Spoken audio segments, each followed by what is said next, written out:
यह कहानी एक ऐसे डरपोक बच्चे की है जो कि चींटियों तक से डरता था, इसलिए उसके मॉम डैड ने उसे संभालने के लिए एक बेबी सीटर रखी हुई थी। पर जब उस बच्चे को पता चलता है कि वो बेबी सीटर ही उसे मारना चाहती है, तो वो ऐसे में उस बेबी सीटर से अपनी जान किस तरह से बचाता है और वो बेबी सीटर उसे क्यों मारना चाहती है, जानते हैं आज की इस कहानी में। कहानी की शुरुआत में कोल नाम के एक छोटे बच्चे को दिखाया जाता है जो कि बहुत ही डरपोक था। उसे हर छोटी छोटी चीजों से डर लगता था, जैसे कि इंजेक्शन या फिर चींटी वगैरह से, और इसी वजह से उसे स्कूल में भी बच्चे बुली किया करते थे और वो उन्हें कुछ नहीं कर पाता था। कोल की एक स्कूल फ्रेंड भी थी जिसका नाम मेलिनी था और वो कोल के पड़ोस में ही रहा करती थी। अक्सर कोल के मॉम डैड को अपने काम के सिलसिले में शहर से बाहर जाना पड़ता था, जिस वजह से उन्होंने कोल के लिए एक बेबी सीटर रखी हुई थी जो कि कोल के मॉम डैड के घर से जाने के बाद कोल का ख्याल रखा करती थी। और उस बेबी सीटर का नाम बी था जो कि कोल का बहुत अच्छे से ख्याल रखा करती थी और कोल भी उसके साथ बहुत ही फ्रेंडली रहा करता था। अब एक दिन कोल के मॉम डैड को अपने काम के सिलसिले में शहर से बाहर जाना था, तो वो लोग कोल की देखभाल के लिए उसकी बेबी सीटर यानी कि बी को घर पर बुला लेते हैं। ये बात जब कोल अपनी स्कूल फ्रेंड मेलिनी को बताता है कि उसके मॉम डैड जब घर पर नहीं होते तो वो बेबी सीटर के साथ रहता है, तो मेलिनी उसे कहती है कि अक्सर बेबी सीटर बच्चों को सुला देने के बाद अपने दोस्तों के साथ रात में मजे करते हैं। ये सुनकर कोल उसे कहता है कि अगर ऐसा है तो वो चेक करने के लिए आज रात सोएगा ही नहीं, अपनी बेबी सीटर बी पर नजर रखेगा। जिसके बाद कोल अपने घर आ जाता है और घर पहुंचने के बाद बी और कोल बहुत सारी मस्ती करते हैं। फिर रात में बी कोल को सोने से पहले एक ड्रिंक पीने के लिए देती है, लेकिन कोल उस ड्रिंक को नहीं पीता, उसे कहीं पर फेंक देता है और वो बी को ऐसा दिखाता है कि उसने वो ड्रिंक पी ली हो। जिसके बाद कोल अपने रूम में सोने के लिए चला जाता है, जहाँ वो मेलिनी को मैसेज करके बताता है कि आज रात वो बी पर नजर रखने वाला है। तब इधर बी कोल को देखने के लिए उसके रूम में आती है, लेकिन कोल उसे ऐसा दिखाता है कि उसे बहुत ज्यादा नींद आ रही हो, इसलिए अब बी भी कोल को सुलाकर उसके रूम से चली जाती है। लेकिन कोल आज रात सोने वाला कहाँ था। फिर थोड़ी देर बाद कोल को अपने घर के बाहर कुछ गाड़ियों की आवाजें आने लगती हैं, इसलिए अब कोल चुपचाप से अपने रूम से बाहर निकलता है, तो वो देखता है कि उसके घर में बी ने अपने कुछ दोस्तों को बुलाया है जो कि वहाँ पर ट्रूथ एंड डेयर वाला गेम खेल रहे थे। अब इधर बी को एक डेयर मिलता है कि उसे बारी बारी से सबके पास जाकर उन्हें किस करना है। जिसके बाद बी बारी बारी से अपने सभी दोस्तों के पास जाने लगती है और उन्हें किस करती है, लेकिन जब वो अपने आखिरी फ्रेंड के पास जाती है तो वो उसे किस करने के बाद उसके सर में 2 चाकू घुसा देती है, जिसे देखकर उधर कोल की आंखें फटी की फटी रह जाती हैं। और फिर बी के सभी फ्रेंड्स एक बर्तन में उस लड़के के खून को डालने लगते हैं और उनमें से एक के मुंह में तो खून की पिचकारी हो जाती है। फिर बी उन सबको एक बहुत ही पुरानी शैतानी किताब दिखाती है और उन्हें कहती है कि ये बुक शैतान की है, जो भी इसके अकॉर्डिंग रिचुअल को पूरा करेगा उसकी एक विश पूरी हो जाती है। और यहाँ हमें पता चलता है कि बी भी अपने इन दोस्तों के साथ मिलकर एक रिचुअल को पूरा कर रही थी, जिसके लिए उसने अपने एक फ्रेंड्स की बलि दे दी थी। और अब इसके बाद बी उस बुक में से एक लाइन पढ़ती है जिसमें लिखा था कि जिस आदमी की बलि दी गई हो उसके कुछ खून की बूंदें इस बुक में डालनी पड़ेगी, तब जाकर उनकी एक खास विश पूरी हो जाएगी। लेकिन इस काम में उन्हें एक इनोसेंट बच्चे का खून भी चाहिए था और वो इनोसेंट बच्चा और कोई नहीं बल्कि कोल ही था।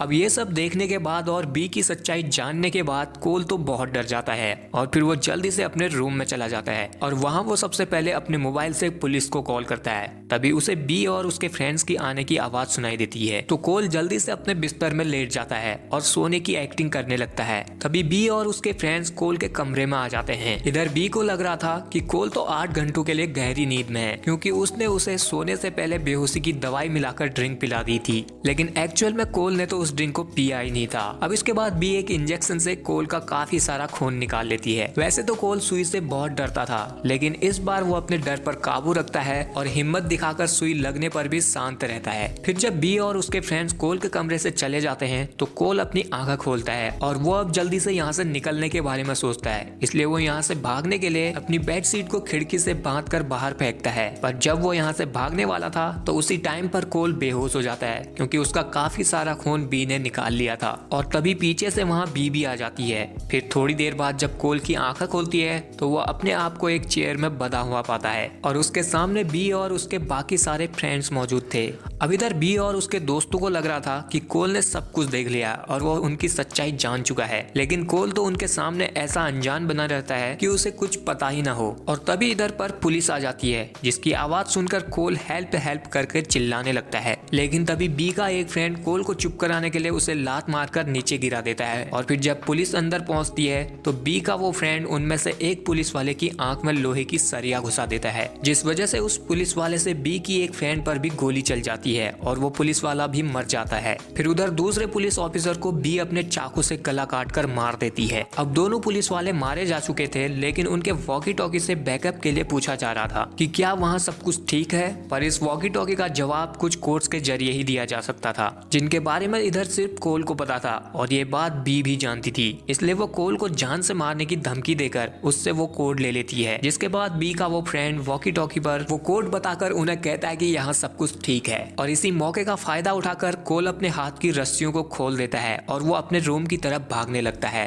ताकि वो वहाँ से भाग सके। और बी का एक फ्रेंड उसे पकड़ने के लिए उसके पीछे भागता है, लेकिन जल्दबाजी में उसका पैर कोल के टॉय कार की वजह से फिसल जाता है और वो नीचे गिर जाता है, जहाँ एक कांच वाली तीखी नोक वाली ट्रॉफी उसके गर्दन में घुस जाती है और वहीं पर उसकी मौत हो जाती है। जिसके बाद कोल जल्दी से अपने रूम में जाता है और वो वहाँ चादर की मदद से घर से बाहर आ जाता है। लेकिन फिर अब बी के सभी फ्रेंड्स कोल को बाहर ढूंढने लगते हैं, तो कोल उनसे बचने के लिए एक अंडरग्राउंड केव में छुप जाता है, जहाँ की चींटियां और स्पाइडर भी थी। पर इस बार कोल शांत रहता है और वहीं छुपे रहता है। लेकिन थोड़ी देर बाद इधर बी की एक चाइनीज फ्रेंड पहुंच जाती है, जो कोल पर जब हमला करने के लिए आगे बढ़ती है तो कोल उसकी तरफ एक फायर रॉकेट जलाकर फेंकता है और उस केव से उसे चकमा देकर बाहर निकल जाता है। फिर वो उस लड़की को उसी केव में बंद कर देता है। इसके बाद वो उस केव के अंदर बग्स स्प्रे डाल देता है और फिर अंदर रॉकेट जब ब्लास्ट होता है तो वहाँ एक बहुत बड़ा धमाका हो जाता है, जिससे कोल भी पीछे जाकर गिरता है और वो लड़की वहीं मारी जाती है। तभी धमाके की आवाज सुनकर इधर बी का दूसरा फ्रेंड मैक्स आ जाता है और वो कोल को मारने की कोशिश करने लगता है, लेकिन कोल वहाँ से उससे अपनी जान बचाने के लिए वो भागकर सीधे एक ट्री हाउस में चला जाता है। और फिर बी का वो फ्रेंड मैक्स भी उस ट्री हाउस में चढ़ता है, पर जब वो कोल को मारने वाला था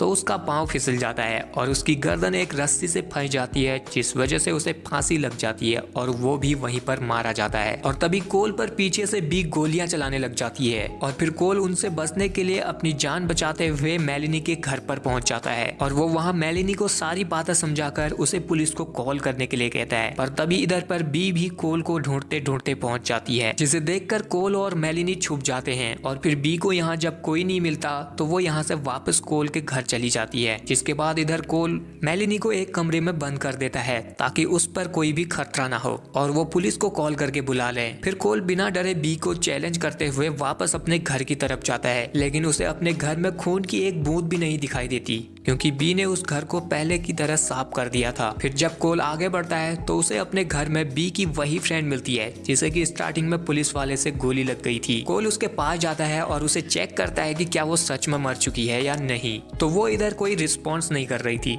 जिसे देखकर कोल को लगता है कि वो मर चुकी है। इसलिए वो अब उस डेमन वाली बुक के पास जाता है। पर तभी बी की वो फ्रेंड कोल पर हमला कर देती है और जैसे ही वो कोल को अपने चाकू से मारने वाली थी तो पीछे से बी आकर अपनी ही फ्रेंड के सर को उड़ा देती है। जिसके बाद वो कोल को मारने के लिए उसकी तरफ बढ़ने लगती है, तो कोल अपनी जान बचाने के लिए उस शैतानी किताब को पकड़ लेता है और बी को धमकी देता है कि अगर वो आगे बढ़ी तो वो इस बुक को जला देगा। ये देखकर बी रुक जाती है, क्योंकि वो बुक एक ही थी और बी उसे खोना नहीं चाहती थी। इसलिए वो अब कोल से कहती है कि वो इस बुक को ना जलाए, क्योंकि इस बुक ने उसकी बहुत मदद की है। वो उसे बताती है कि काफी साल पहले उसने इस बुक की मदद से शैतान के साथ सौदा किया था कि वो उसे मासूम बच्चों का खून देगी, जिसके बदले में उसे हर वो चीज मिल जाएगी जिसकी भी वो चाह रखती हो। और इस बुक की वजह से ही वो स्मार्ट और कॉन्फिडेंट है, नहीं तो वो पहले एक साई गर्ल थी। फिर वो कोल से कहती है कि ये वो पहली बार नहीं कर रही है, इससे पहले भी उसने कई बच्चों के साथ ऐसा किया है और शैतान को बलि दी है। फिर भी कोल से उस बुक को मांगती है और उसे कहती है कि अगर तुम पुलिस को ये कहो कि मेरे सभी दोस्त ही कातिल थे और मैं बेकसूर हूँ, तो मैं इस बुक को लेकर हमेशा के लिए इस शहर से ही चली जाऊंगी। लेकिन कोल इधर उसकी किसी भी बातों में नहीं आता।